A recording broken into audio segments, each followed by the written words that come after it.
Students, स्वागत आप सभी का अपनी इस मैथमेटिक्स की ऑनलाइन क्लासेज में। हम लोग 8.2 एक्सरसाइज जो है वो कल कंप्लीट कर चुके हैं, जिसमें हमने वर्धमान और ह्रासमान फलनों के बारे में पढ़ा था।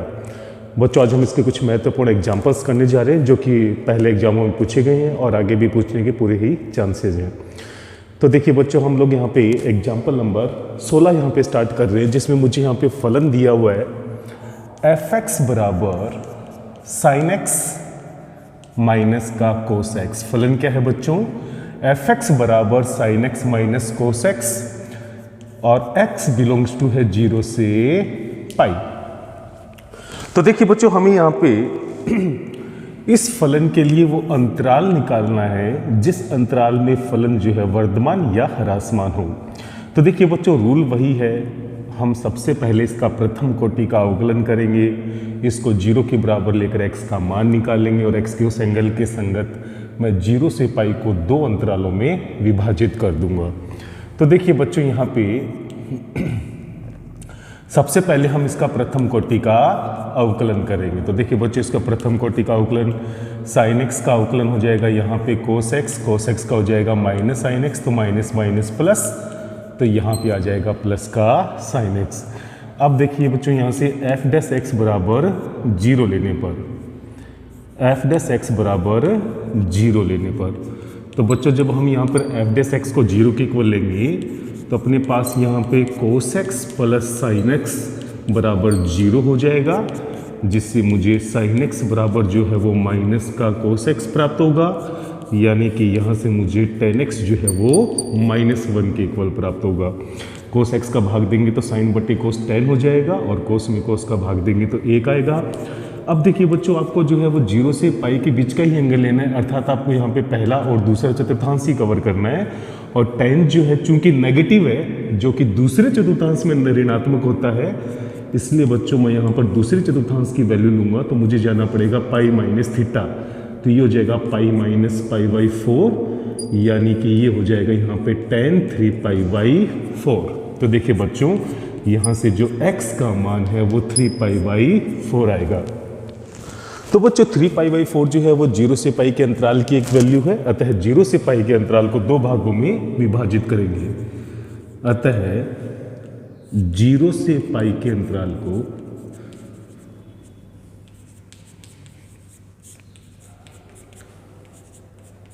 2 अंतरालों, कौन कौन से 2 अंतरालों में?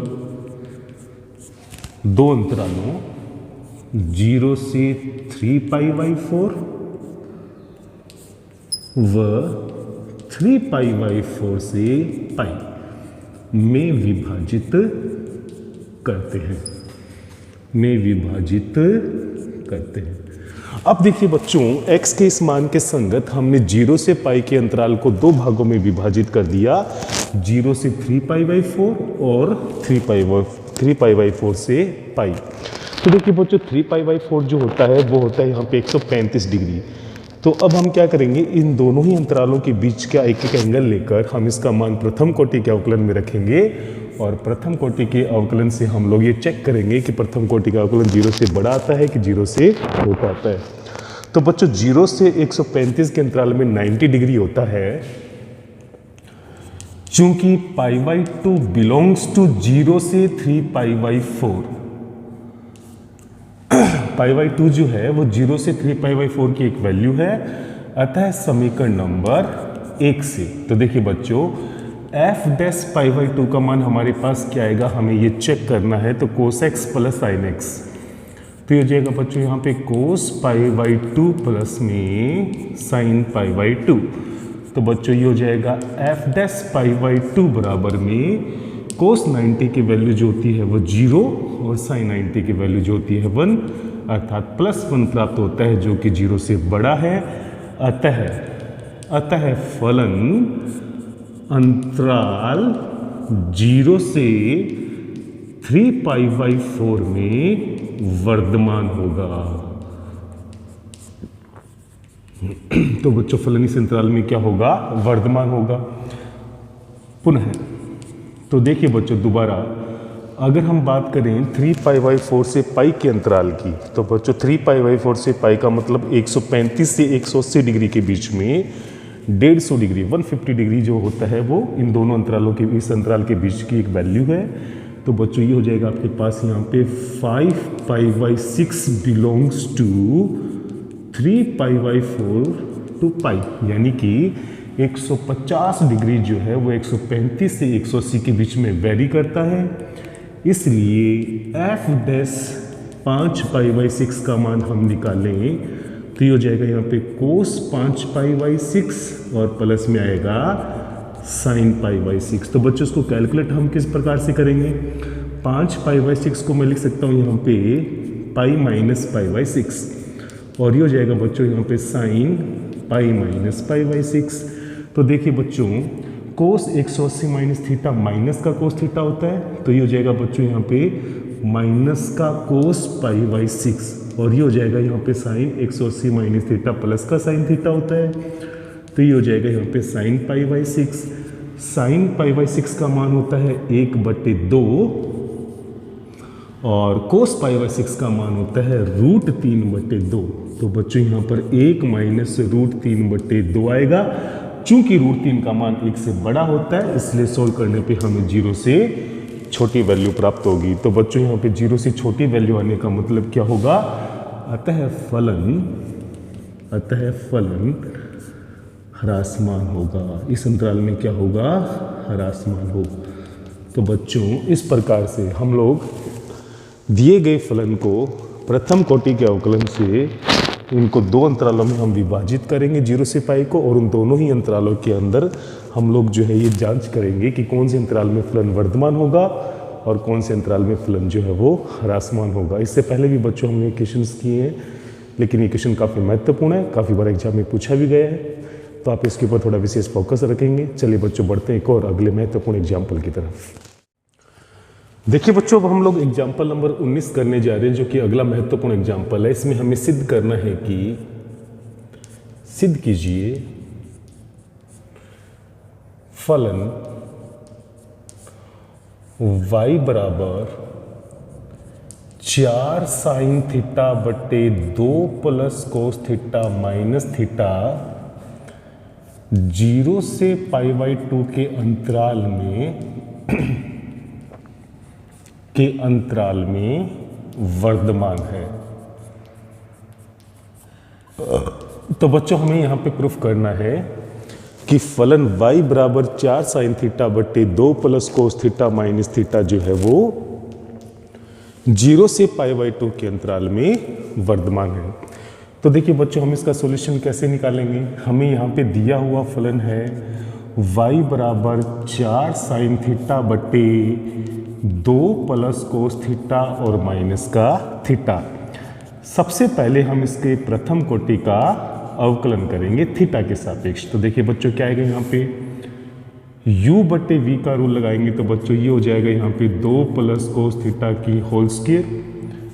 यहाँ पर 2 प्लस कोस थीटा जो है वो रहेगा कांस्टेंट और 4 साइन थीटा का अवकलन हो जाएगा यहाँ पे 4 कोस थीटा। माइनस में बच्चों यहाँ पे 4 साइन थीटा जो है वो तो रहेगा इस बार कांस्टेंट और 2 प्लस कोस थीटा का अवकलन होता है माइनस का साइन थीटा, तो माइनस माइनस प्लस और यहाँ पर लग जाएगा स्क्वायर। तो यह आ जाएगा यहाँ पे 4 साइन स्क्वायर थीटा। और बच्चों थीटा का जो अवकलन होता है थीटा के सापेक्ष वो हो जाएगा 1।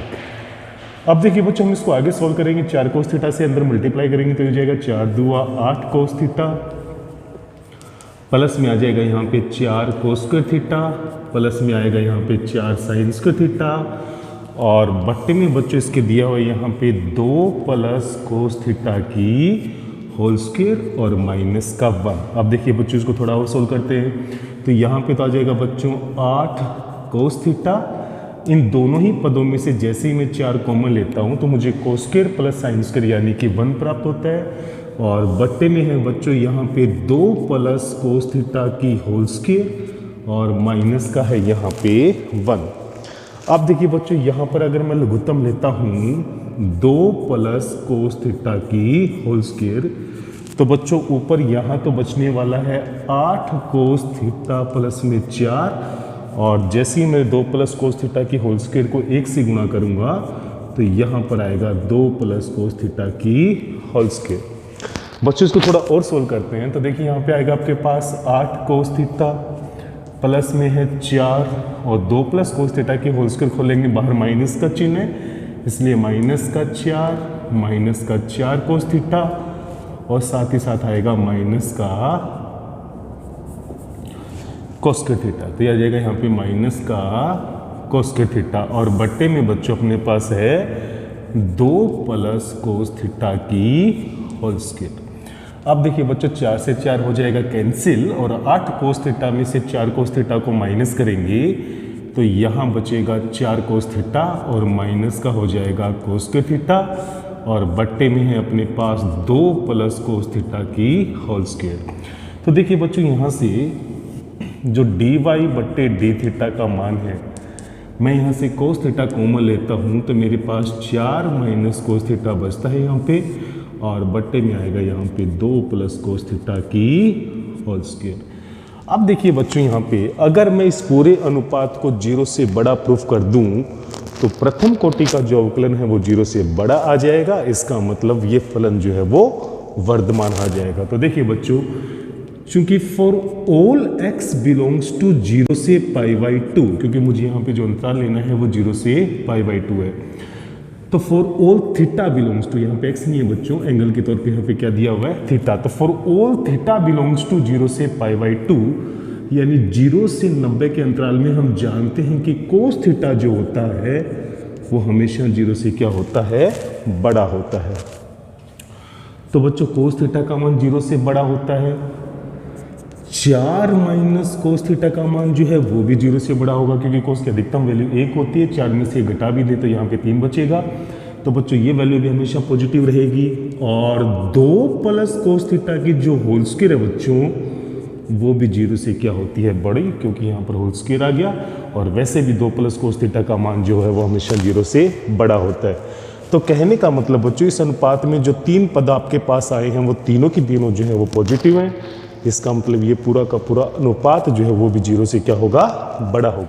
इसका मतलब जो पूरा अनुपात 0 से बड़ा होगा, अर्थात यहाँ पे कोस थीटा इंटू में 4 माइनस कोस थीटा बट्टे में 2 प्लस कोस थीटा की जो होल स्क्वायर है वो 0 से बड़ी होगी, अर्थात एफ डैश थीटा का मान यहाँ 0 से बड़ा है। इससे सिद्ध होता है अतः फलन 0 से π/2 में वर्धमान होगा। 0 से π/2 में फलन जो है वो क्या होगा वर्धमान होगा। तो बच्चों इस प्रकार से हमें जो फलन दिया गया था सबसे पहले हमने उसका प्रथम कोटि का अवकलन किया। प्रथम कोटि के अवकलन को कैलकुलेशन से हम लोग इस कंडीशन तक पहुंचाया कि यहाँ पर ये अनुपात जो है वो 3 फैक्टर्स के ऊपर डिपेंड करेगा। अब बच्चों 0 से π/2 के ऊपर मैंने इन तीनों ही फैक्टर्स को अलग अलग जो है वो 0 से बड़ा प्रूफ कर दिया।